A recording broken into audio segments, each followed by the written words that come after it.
Hello, welcome. Today, I need to talk about two different things. You've seen the title of the video, the worst weekend of my life. Two events have happened, and if you aren't following me on Twitter, @asexybiscuit, or you're not following me on the community page on YouTube, which I also post on, I highly recommend subscribing because there's a lot of stuff I post on there. Basically, this has been hell. For a couple of reasons. The last reason is probably the worst. But the first reason I'm going to talk about is the fact I ended up contracting norovirus. I don't know how, but Friday night at 9 p.m. I started feeling ill, and I then spent the next 10 to 12 hours in the bathroom. I thankfully had a video prepared that I made on a whim, the Wrestling Empire one with Henry. And that video I really enjoyed, but that went out, thank God, on Saturday. I literally was either spending all of my time in the bathroom or I was spending my time in bed. I got 1 hour of sleep on Friday night. I've eaten 2 chocolate bars and 1 sausage roll in 3 days. I'm feeling better now, and I can hold down food and drink, but I drank about 10 litres of water over the last couple of days because I was extremely dehydrated, and it's the worst pain I've ever felt. Basically, you can imagine that if you're being, this is quite, obviously I'm going to be talking about this kind of stuff. If you're being sick, you're going to be letting out every piece of liquid in your body, and that dehydrates you to a massive degree. And the only problem is it's a vicious cycle, because you drink water and then that causes you to be sick, which of course lets all the water back out again, and you need to keep doing it and doing it. It's horrible. It's the worst bug or virus I've ever had. And I was in tears on Saturday because I didn't know if it was going to continue on Sunday, and I didn't know if I'd cope. And that sounds stupid, but I was in a lot of pain. Sunday, I woke up and the sickness, nauseous feeling had gone. My stomach was still not great. And I noticed a text because I decided to go to Sainsbury's to grab a little bit of food because I needed some. Didn't end up eating it, but I went and got some stuff in Sainsbury's and then headed straight back home because I was like, I'm only going to be 5 minutes. I noticed a text on my phone from my auntie, who is the one that normally goes and looks after my gran if she is not doing well. She visits at least every week anyway. And she sent me a text saying my nan, or Granny Biscuit as you know her, has been rushed to hospital. It's her heart. And I immediately rang her because I didn't know what was going on. I wanted to find out everything that I could find out. It turns out that she was rushed to the hospital. My auntie, thank God, was there. So she was supposed to be leaving at 2. And at 1:45, my nanny stopped talking, went blue, and collapsed.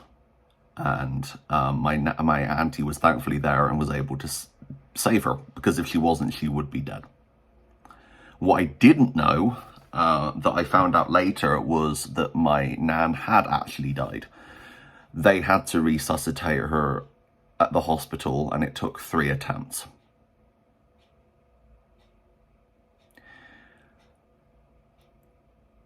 I can't lose anyone else.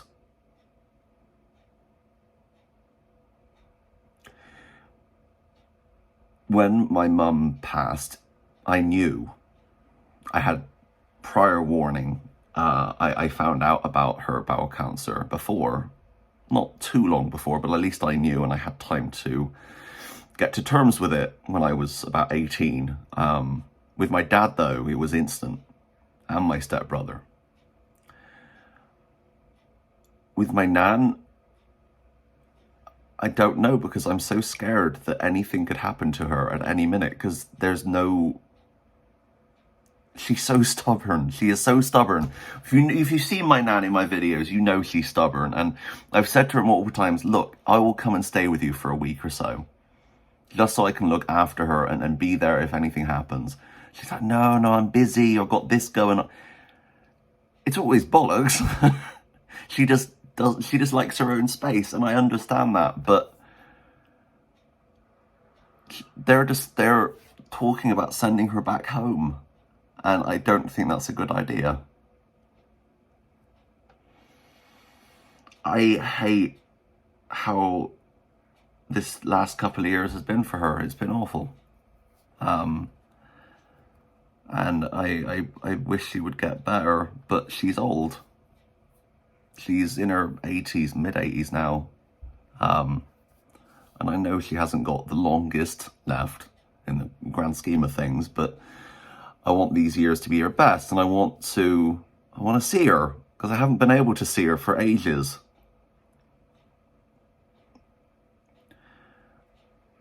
It was just a snowball effect of everything going wrong on Friday, and then that happening. And I take medication for my mental health. I have quite a lot of medication that I take every day. Now, of course, because I was being sick, I wasn't keeping it down, and I ended up missing a day, and that screwed me up completely on Sunday. It was just everything that could have gone wrong went wrong.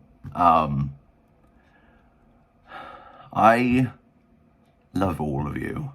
I put that community post up, and I'm so grateful for all the support I got on that. And the love that you guys sent to my nan as well was incredible. I'm very grateful for all of you for being there for me. But I hate not being able to make videos. I hate it. It's not just a job for me. This is the thing that I find satisfaction in doing. And because I was feeling shit, and I think a lot of people do this, they decide to spend some money. So one of the things that really gets me down with doing YouTube is I'm sat in one space on my desktop computer. So I bought an Apple Mac. I bought a MacBook Air. It's okay, this is the base model. I literally have it on 5 monthly, so I didn't pay outright for it, thank God. But this will allow me to be able to edit wherever I am, use software that's actually faster than my desktop, and get videos hopefully made, not quicker, but more videos hopefully, so I'll be able to do more in a week. It would just streamline my process a lot more. Because Sony Vegas on my PC runs like absolute ass. Every time you click off to look on Twitter or whatever, if I'm in the middle of doing something and I have a notification pop up, you go back to Sony Vegas and it just sits there spinning for about 20 minutes. It's awful. So I've got a trial of Final Cut Pro, and I'm going to try and learn how to use that. Because I want to create, and that's the main reason I got it. So there's something positive. And it's for the channel as well. It's not just for me, it's for the channel. Oh, I forgot one more thing. And then right at the end, when I'm starting to feel better, I am starting to feel better. Definitely. I wasn't able to talk for 2 days because of the acid, honestly. I could not speak. I'm feeling 90%. Not 100, definitely not 100. If I walk too far, I lose energy really easily. And I'm a bit slower. But that's all par of the course, really, when you're ill.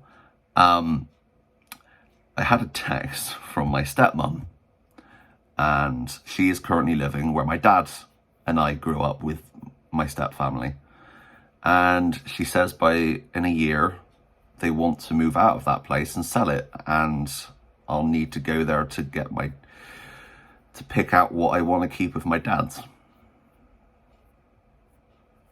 That was a bit of a bombshell, because I haven't been to that house since his funeral back in 2018. So I think what I'm going to do is I'm going to vlog it when I do go, because I want to capture those memories, even though there are so many memories of my dad. Oh, the Roxy Report. I'll leave a little playlist of Monday Madness with my dad.